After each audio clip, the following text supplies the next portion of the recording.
after that Genosha episode, it went from being a show that I thought was just nostalgia bait to being the show that I look forward to the most on Wednesdays. I mean, like my whole week was, I would like check on Monday and Tuesday just to see, is a new episode, is a new episode? Wow.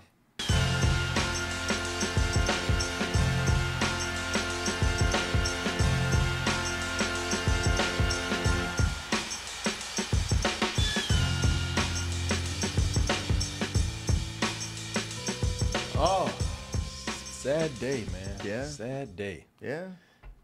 Yeah, man. Gonna have to wait for X-Men for a couple of years, man. That is sad, actually. They dropped episode 10 today. That was the final episode of season 1. A lot of people are sad, talking about, oh, no more X-Mens right now. I'm gonna have to wait a year or two for the next season. Oh man, sad days, sad days, sad days.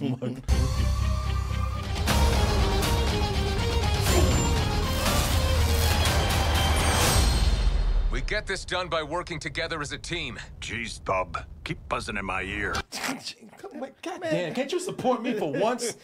God, we always making me look stupid in front of people. Right. You didn't have to say anything. You could have pulled me aside and said this shit. Fuck you, man. Oh, folks. My wife is not gonna fuck you, all right? Oh yeah, Bub, she already has. You motherfucker! That plane. God, stop it! Stop it! Tell him. Yeah, you started. People, that is, of course, the great X-Men 97. X-Men 97, big hit, critical hit, and I would assume a streaming hit for Disney Plus. And Hulu. And Hulu. Is it on Hulu also? Yeah. The Hulu. So now that episode 10 has dropped, the final episode, we're here to give a review of this season. And yes, there's going to be some spoilers in here, which is why I saved this for our second discussion. But the main reason that I want to talk about this show right now is because, and I hardly ever do this for any show or movie that we talk about, but I want to come in and tell y'all why I believe this show is absolutely, yes, Martin, you heard me, perfect. Absolutely perfect. Absolutely perfect. Gotcha. You heard me, sir. Now, All I don't know how you feel. Okay, all right. But I believe it's perfect. And, you know, this is coming from somebody who didn't even really watch the show back in the day. So full disclosure right there. So maybe I don't know what the hell I'm talking about, you know. But if it's perfect, then if you go by a rating system, yes, before we even start this discussion, better than sex. That is my rating for this. Okay. As I said, we're going to be throwing some spoilers up in there. So this is for the folks who have really already seen the show, or for those who don't mind having some of these things revealed that you might not know about yet. But yeah, we're going to go ahead and have a good discussion on some of these things that made this show so great, how we feel about this season, Martin's opinion, which, as you might guess, is probably not as high as mine. We'll talk about that. Still high, though. Still high. Still high. And, like I said, just give an overall wrap-up and review of this show right here. So, Martin, you know, if you don't mind, because I know you eager to hear how full of shit I am. It's because Martin told me straight up, he's like, you don't know what you're talking about, boy. I don't think I said that. Yeah, that's what you meant, though, boy. You don't know what the hell you're talking about with this right here. Perfect. Martin, because he said, do you hear the words coming out your mouth right now? You stupid ass. Let me explain why I think so. Okay, so just to give y'all a quick wrap up. This season was continuing from the X-Men that we knew back in '96 and whatnot, in the '90s, and picking up from sort of where things left off. And with this, they continue to talk about the struggles of the mutants trying to get along with regular society, being accepted by regular humans out there. But they amp things up a lot more than what we remember, and that's what I'm going to talk about. You know, this was made Where that show was made for Saturday morning back in the day, this is made for the new age of streaming right here, which means that they were given liberties to do certain things that they were not able to do back then. The censors would not let them do this. So I guess I'll get into all that as I talk about why I think this show is perfect right here. But as I said, maybe I didn't watch the show that much back in the day, but I did grow up reading comic books. Love comic books, we talked about that. I try to hide that from y'all because, I want to be cool, but, I'm a big nerd, man. Didn't really read the Xmen back in the day, but I always read comics where an Xmen would show up, or, because that's what they did with comics, especially with Marvel. Yeah. Everybody had a crossover or a cameo or an appearance. So to get into my first reason why I think that this is perfect for me is because, this whole thing felt like a comic book, man. Well, the storylines are pulled directly from the comic books. Yeah. Well, it's just that, looking at this, it just made me feel like I was reading comics again, superhero comics. Yeah. That's part of the nostalgia with this, because that's what this really got by on when it was being advertised, when it was being marketed. It was, people had nostalgia of that show. For people who love comics, that's where the nostalgia came in for me. The look of this, the authentic designs, the costumes and everything. This the 2D animation made it look like the pages just started moving. Maybe they didn't have the same inking and whatnot, but so it's so detailed and the coloring on these characters. Because they're able to do a lot more today because of the digital age right now. Just the attention to detail with the coloring. The kind of inking that they did here to make it sort of look like a comic book. It just looked like a comic book came to life, man. And that's why I was able to accept things like the dialogue. Hey, listen, I'm telling y'all, this is perfect. It's better than sex. Somebody gonna get mad anyway, but I'm sorry, y'all. The dialogue is corny, okay? That's just how it is. Okay, as long as you say that, then me and you can be cool. Yes, the dialogue is corny. It's melodramatic. Oh, my God, can it be melodramatic? Sometimes. Not always, but sometimes. But for me, that was part of the appeal. I was like that from the beginning, because the dialogue read like a comic book. The melodrama read like a comic book sometimes. And I'll tell you this, they might have been corny with the dialogue. This whole thing might have been hokey and melodramatic, but the nature of the show, at least they were taking shit more seriously than these Marvel movies. Yeah, true. These Marvel movies all jokey and comedy right now. Yeah. And for as crazy and silly as they might have got some time in this, and as hokey as the dialogue and corny as the dialogue might have been, they at least were taking things seriously. Very much so. They took these stories dead seriously. Yeah, no, there were nothing but stakes in this. Yeah. Oh, high stakes, man. Yeah, that's why I was able to take all this like it is, man. I really, when at the beginning, when I was listening to this, because that was one of the criticisms that I had, and then it just turned into like the charm of the show for me. But then, if we're talking about this feeling like a comic book, I was talking earlier about how comic books will cross over. You'll have characters cameo or come in and partner with another superhero, and that's what always made comics fun to me. Sure. And that's another great thing that they do here that makes it feel like an actual comic book. The cameos in here. Yeah. I didn't know they would have these cameos. Me either. As the show went along, so I thought it was going to be self-contained X-Men. Now, I don't know, did you watch the show back in the day? Yeah. Did they ever have crossovers like this, have characters come in? Not really. So Marvel knows, all right, everybody loves these characters coming in and making appearances. Well, for so long, the properties were split between so many different companies. It's just, one of the things Disney has done for the most part is round up, go back and reclaim all those Marvel characters so they can use them. Yeah, man, I'm looking at this, and I did not expect these cameos to show up. And I'll tell you what this show does. See, this is why I love this. Let me tell you what this show does better than the movies when it comes to these cameos. So the movies, whenever they do cameos, now today, it feels like it's a setup for the next movie. Yeah, yeah. It's a setup for a stinger. It's always a setup for the next sequel. In this show, like a comic book felt whenever they had cameos by characters, it just gave you a hint of what was going on in the background in other stories. you know, it gave you a hint of what this world. It just helped flesh out the world. Sure. You know, this was not a promotion for the next movie. This was actually, you know, something that came in and made it feel like, oh, this is an actual universe. From seeing themselves and those who would use their same hearts against them. Where you going? Wow, you did absolutely nothing. I mean, it's a great cameo, but your ass did nothing. That was Daredevil. He did something earlier. No, he did.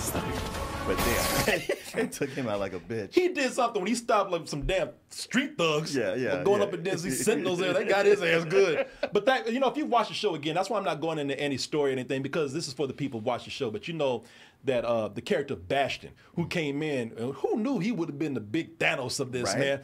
They had a 3-story arc in here. Tolerance is extinction. You know, it went up for 3 episodes.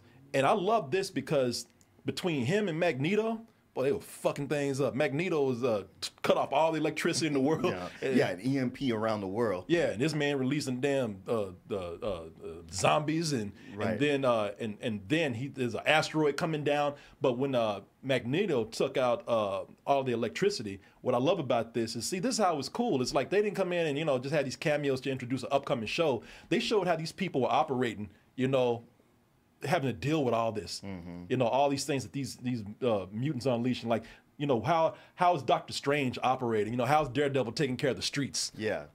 Did you catch the Peter Parker cameo? I sure did, man. I sure did. I thought, and see, that's another thing. They are using it to continue storylines or wrap up storylines. You know, Peter Parker and Mary Jane. Now, I had to read about this. I didn't even know anything about this. I didn't even know that Spider-Man show was connected to the X-Men. Oh, yeah, I guess it kind of was. It was. And at the end of that Spider-Man show, they kind of left it at a cliffhanger. And I guess they left it at a cliffhanger with Peter Parker and Mary Jane. But here they're together. Yeah. So things must have worked out. Yeah. So that was kind of cool that they just put a little bit in there to kind of, you know, show you a little bit of somebody else's story to continue that on. You know, I thought that was really good. You know, the other thing I like about this is that this is let's admit it, y'all started as a kid's show. It's a kid's show. Man, we hardly ever see this. It's the kid's show that grew up. True. And that was what I was afraid of when this started with those first 3 or 4 episodes. I was like, oh, it's the same show that I used to watch on Saturday mornings that hasn't changed any, but I have. But right after that, it said, no, we grew up. We grew way up. Oh, man. We grew up with you. Yeah, exactly. I'm going to tell you, raising the maturity level on this show just increased the intensity of the show. You know, that's one of the big, the only really big changes in the show, because they kind of kept everything the same. They just raised the maturity level a little bit, as you said, for those who grew up with it. You know, I tell you, man, it played heavy on my expectations. Because, you know, I'm looking at things like this. I'm looking at damn Gambit riding Wolverine and shit. You know, I thought, okay, this is gonna be a Saturday morning cartoon like it was before. It was like, oh hell no, this thing is. I was like, holy shit, this thing is violent. Yeah, was it the 4th episode or the 5th episode with the extinction on Genosha?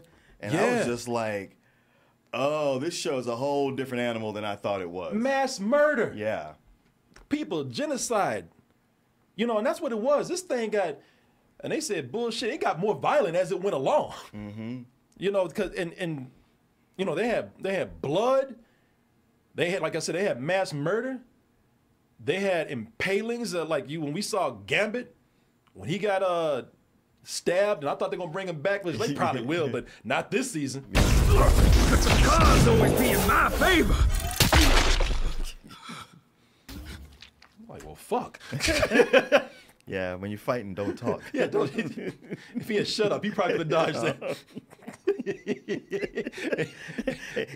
Boy, that look on his face, like, I'll be goddamn. Boy, yeah, he had that look too. Like, is that what I think that is? Oh, fuck. I don't want to look Oh, shit. He didn't want to look at first. You notice he like, I don't want to see what's down there.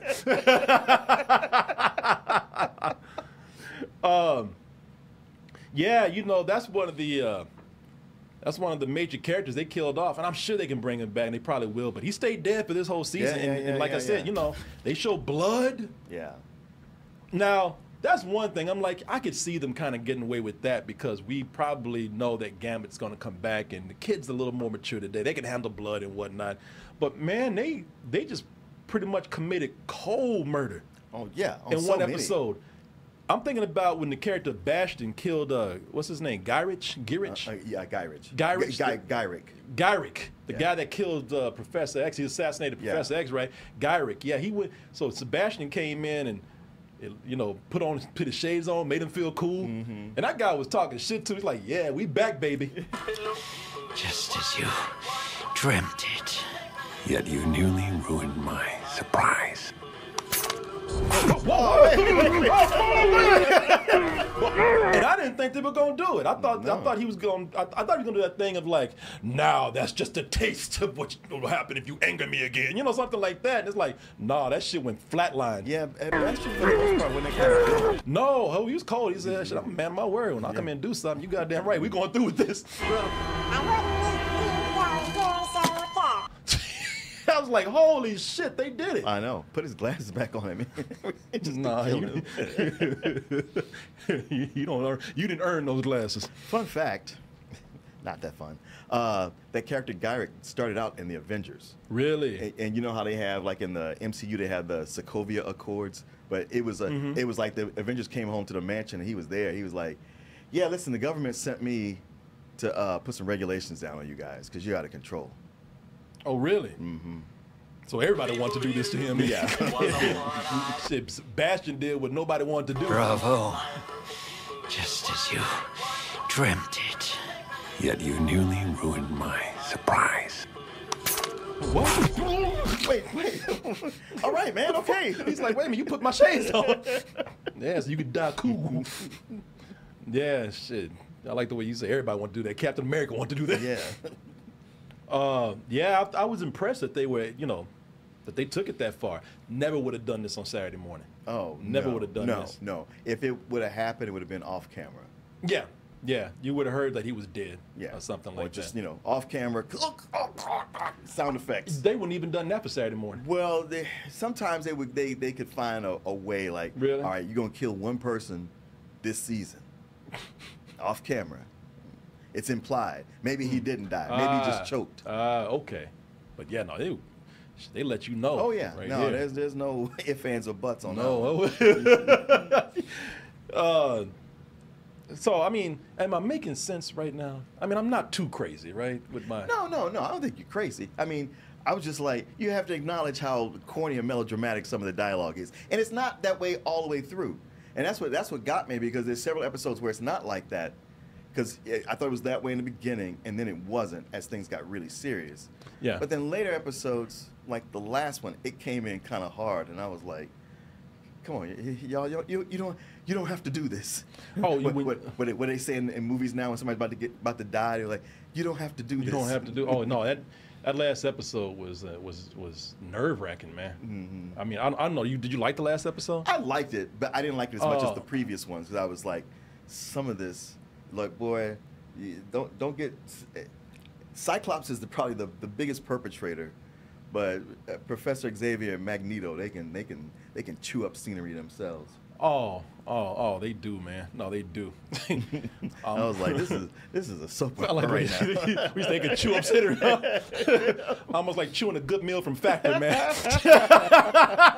Ooh, chew on that, boy. That's tired of that scenery. Have some of these delicious meals right here. You know, you a mutant trying to save the world, ain't got time to cook a good meal, you know, well, don't worry about it. Factor has meals, healthy, delicious meals that you can make in 2 minutes. 2 minutes, sure. Yes. Yes, man. Magneto didn't cut your power. Yeah, that's right, man. I think even Magneto would let me have this for 2 minutes. Yeah. You know, oh, that looks like a good meal. I'll let you have it right here. 2 minutes, y'all, is all you need. See, the thing is, you're thinking a 2-minute meal, well, you know, that's a typical TV dinner thing. You know, it's nasty food. But I don't taste that good, but worse, it's not even good for you. That is not the case with Factor right here. Factor is made for people like you and me, where we're busy, you know, our schedules are tight, and we're trying to be healthy. You know, we're exercising and all this kind of stuff. At least we're just trying to eat good. Sure. What's a person to do, Martin? Well, that's where you get Factor right here. No matter how busy you are, you'll have time for this. Does look healthy. Yeah, man. Got 35 different meals and more than 60 add-ons to choose from every week, so you'll always have new flavors to explore. And like I said, man, they have all kind of different meals, and that includes different meals for your different lifestyles. You know, I don't know, some of you people out there, you do keto and Homo sapien. what vegetarian, vegan? Some people love high protein meals. Sure. Out there. Yeah, man. Choose for any of those meals for your different lifestyles out there. However you like to eat. Don't like meat? Get a full vegetarian meal. Or, you know what, as I said, get that full protein. They got chicken. They got beef. They got all kind of stuff. Rice, all that stuff in there, man. And you can treat yourself to high-quality, restaurant-quality meals that feature premium ingredients like filet mignon. They got shrimp. Ooh, one of my favorites out there. Not just salmon, baby, but blackened salmon out there. That's the good stuff. Yeah, blackened salmon is the good stuff. Also got breakfast. They got breakfast. They have dessert. And they always have very nutritious options out there for you. And all of these are dietitian approved, so you know that you're eating well. And also, look, if you're cooking that meal in 2 minutes, you know ain't no messy kitchen right there. So you can just kind of heat and go and just cut on that faucet and just rinse something off and just get on out the house. Have yourself a girl dinner. Exactly, exactly. You know, summer's coming, man. You're trying to like enjoy the sun. You're trying to enjoy your vacation. You're trying to get out there and enjoy your friends. You ain't trying to wash no dishes. You ain't trying to wash no dishes, and you ain't trying. And let's be honest, you ain't trying to cook nothing either. But you're trying to be healthy because you're trying to get that beach body for people out there, and factors that'll help. I'm here to help. Because here's the thing: if you go over to factormeals.com/toasted50 and use the code toasted50, you'll get 50% off your first box plus 20% off your next month. Now that's some good eating for you right there. Savings, Martin. Let me spell that out for you. factormeals.com/toasted50. That's TOASTED, and that's the number 50, 50. You use that code toasted50 to get 50% off your first box, plus you'll get 20% off your next month. I want to thank Factor for coming in, being our heroes today, and sponsoring this portion of the show. And I want to thank all of you out there, my personal heroes, for all of your support. So, looking at this, you know, we're talking about the intensity of everything here.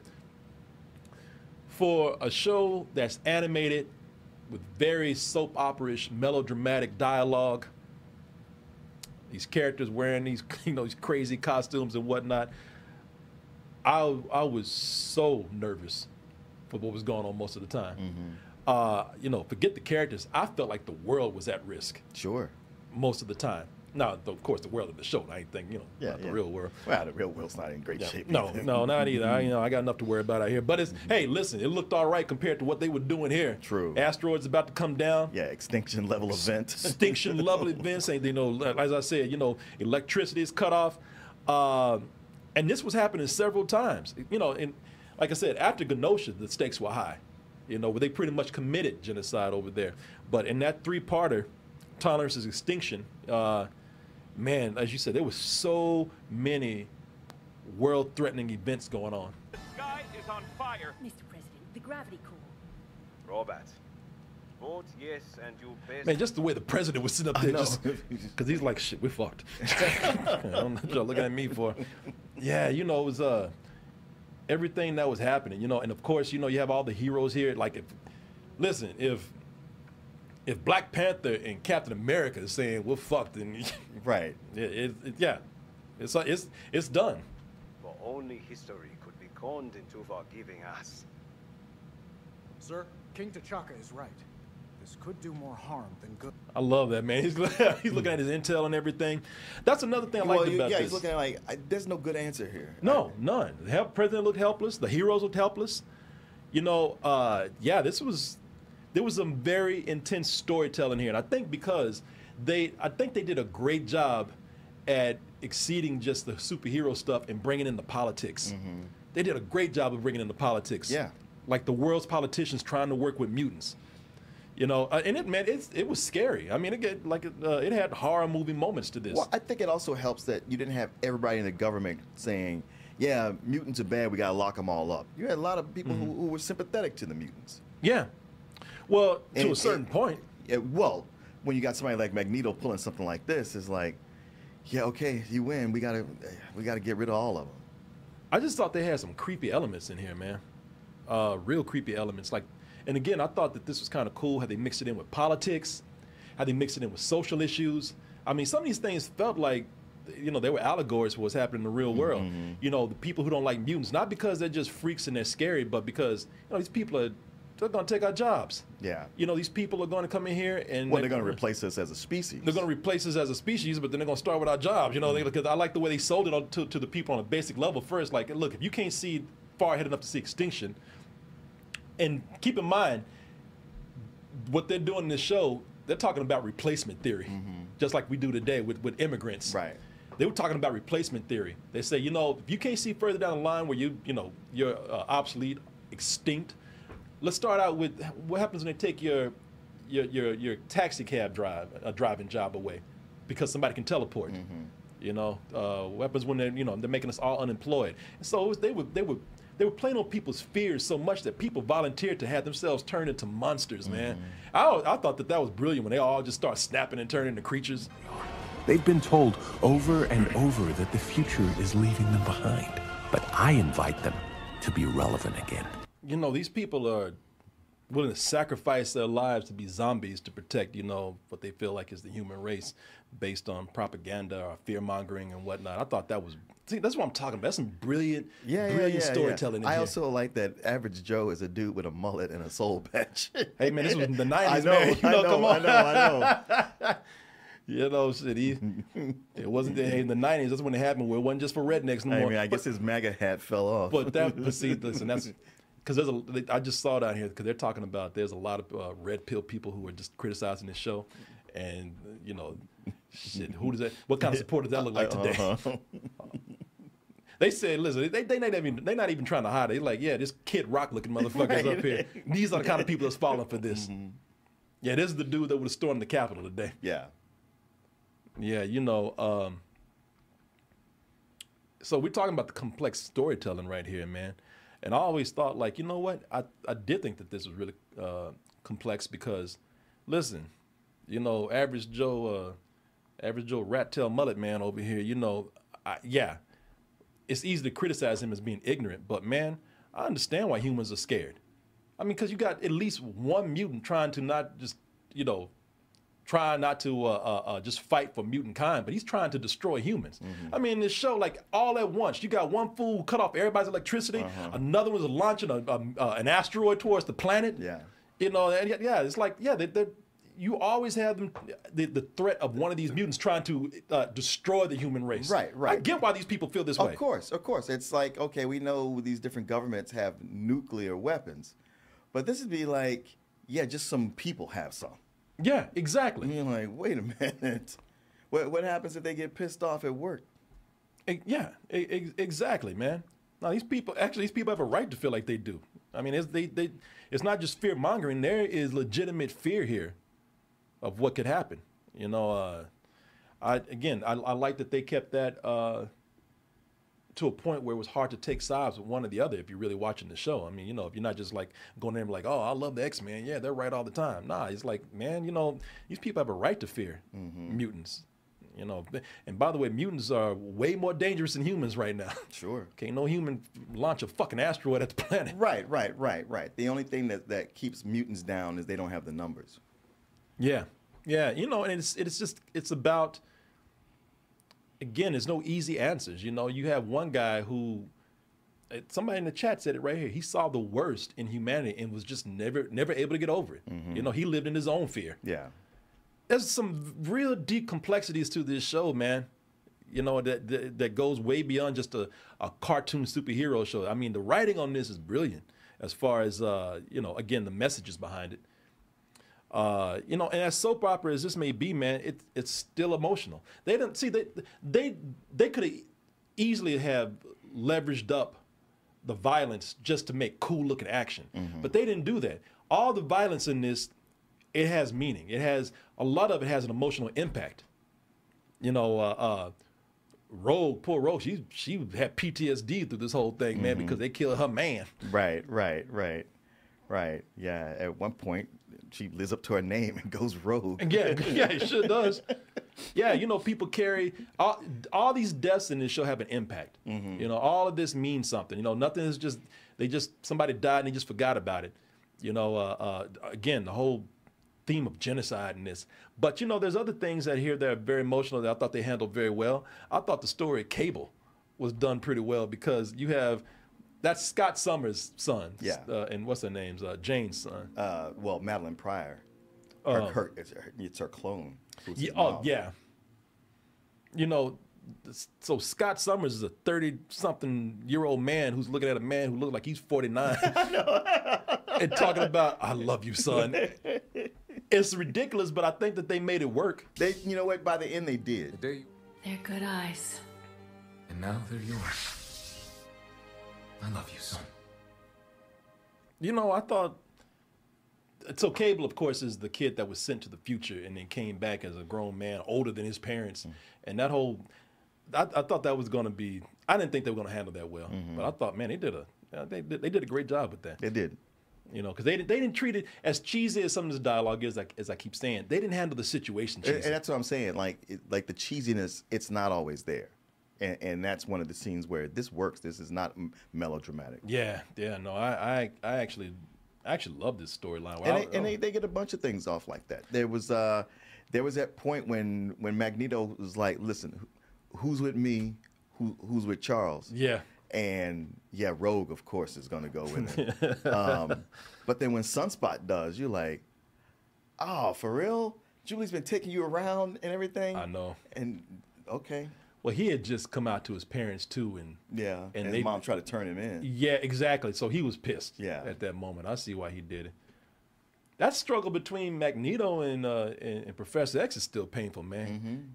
Because they still trying to be boys, man. And Professor X is trying to be cool. I liked it when he finally lost it. He said, bitch, come here. I trek back to my childhood. My village used reason while others used tank. Bitch, that's... hey! Yeah, he had I tried to be reasonable. He sure did. Boy, that was crazy when he fucked Wolverine up. Yeah, Magneto. And they didn't really focus on it. I was like, that's a huge deal. Yeah, that's one of the things I'd be like, man, I wish they'd done showed more what damage they did to him. But see, this is what I'm saying. I guess maybe I'm giving this a better than Sex on a Curve because it really, man, it way exceeded what this could have been. True, it did. I mean, they really could have made this for nostalgia's sake and just completely continue where they left off and kind of made the same show as the Saturday morning show. But they took advantage of being a new age. They took advantage of having a little more freedom. And they took advantage of that to go in and just unleash with some real deep and great storytelling right here, man. I was just really impressed with everything they had done. Yeah, I loved it, man. And yeah, I think that there are things they could have done better, but man. But for the most part, and they've done the thing that the better animated series have been able to do, starting with Batman animated series, is take these storylines from the comics, but boil them down to what is the best and what is the most important, and put it to this, adapt it to the screen and make it work. Yeah. Because because they've taken some storylines that went on for 20, 30 issues. Now, when it came to the Madeline Pryor and Mr. Sinister, I was like, that was a little too condensed. But with all these others, I was like, that's just right. You know how to, capture the audience and keep us in there. Yeah. I thought they handled bringing in some other characters really well. Like they bring in characters just for a glimpse. And within that those few seconds they were on screen, they nailed that character. Like the Dr. Doom cameo. Oh, yeah. Where they were able to capture how complex Dr. Doom is, because everybody thinks he's evil. But he has his own moral code. He's like, you know, listen, I don't mind working with a villain, but I'm not gonna be an asshole about it. He's like, I'm not gonna commit war crimes. You know, I thought that was really cool. Do not mistake Doom's collusion as indifference to flagrant war crimes. Next time I'll send memos. Damn, he just brushed him off. Okay. Yeah, whatever, man. All right, you'll pay for that. Doom remembers. Is that a line? No. I wish it was. Nah, man. I think they. I don't know, man. Like I said, I just love what they did here. The only thing I'm worried about. So they gave a glimpse to what happened next season. Everybody's in different time periods now. Oh, next season they bring in your boy. Oh man, what's his name? The Apocalypse. Apocalypse. I was like, okay, man, look, he can't be any worse than what he was in the movie, man. And you know what? They'll get it right. Yeah, they will. They'll show you the right way to do it. I don't know, man. When you have one great season like this, I'm just scared that they can't continue it for the next season. I think they can. I hope so. I think they can. But they raise the stakes in this so high. I just like you can't keep it up here the whole time, or else the world just is gonna have to be destroyed. Yeah. No, I saw they brought in. First of all, listen, this Apocalypse. Let's see if I can find this. Cause I was already all right with him. I'll tell you why. Let me see here. Okay, The X-Men are dead. Here he is. Luckily, this ain't our first time. Oh, so yeah, X-Men are dead. everybody's in a different time period, and everybody's some people in the future, some people in the past. Of course, this is a way for them to bring in the ultimate mutant. He's the first mutant, right? Apocalypse. Do not fear us. What is your name? My name. Apocalypse. First, he don't look like Ivan Ooze. He don't like a Power Rangers villain. True. So, that's the first thing. At least they don't have him looking stupid. If anything, he just looks like a juggalo or something. But, he doesn't look bad. And this is a chance for them to come in and do that storyline right. And they'll do it right. They'll do it right, yeah. Yeah, so I'm just, you know how it is. When you feel like they do something that's perfect for you, they just can't maintain. And I'm hoping that they can with this, man. I don't know. How did you feel about this whole thing? I got faith they can do it. Yeah. Because they did so well. Yeah. And even with, I'm not happy about this being, I want it to continue. I don't like Apocalypse, but just this little bit I've seen here, I was like, all right, I think they can do this in a way where I'll be on the Apocalypse train. But no, man, like I said, after that Genosha episode, it went from being a show that I thought was just nostalgia bait to being the show that I look forward to the most on Wednesdays. I mean, like my whole week was, I would like check on Monday and Tuesday just to see, is a new episode? Wow. Really? Yeah. Yeah, because I remember you weren't feeling it in the beginning. Wasn't. What made you come around? Well, with this episode, one, it wasn't corny, but it was just, like I said, like people dying, and I was on the edge of my seat the whole time. I don't think anybody expected it to go this hard, by looking at this trailer. I think everybody knew it was going to be good, but they didn't expect it to be this damn good. Yeah, and all that with Bastion. Yeah. When he had Magneto tied up, I was like, he should have had him gagged and everything. Yeah. I was so like, man, how are they going to get out of this one? Mm-hmm. What would you give it? I give it full price. Full price. All right, there you go, folks. So still good all around. Yeah. Full price. Yeah. Better than sex. Still a good show. So looking forward to I'd say it's a great show. Great show. Yes, it is.